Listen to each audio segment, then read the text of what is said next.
একদিন মক্কার ধনী ব্যক্তি উমাইয়া তার কৃতদাস বেলাল হাবশিকে বলল, হে বেলাল, মক্কা থেকে ব্যবসায়ী লোকেরা মালামাল নিয়ে সিরিয়ায় যাবে, তুমিও তাদের সাথে আমার মালামাল নিয়ে যাবে।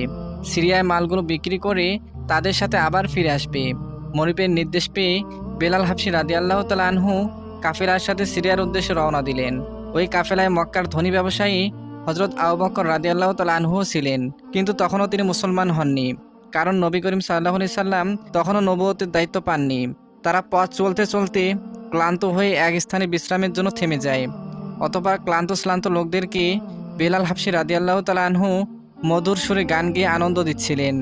বেলালের কণ্ঠে মুগ্ধ হয়ে হযরত আবু বকর রাদিয়াল্লাহু তাআলা আনহু এগিয়ে এসে তার সাথে কিছুক্ষণ আলাপচারিতা করলেন। আলাপ করার সময় বেলাল হাবশি রাদিয়াল্লাহু তাআলা আনহুর কতকগুলো গুণের আবু বকর রাদিয়াল্লাহু তাআলা আনহু প্রশংসা করলেন।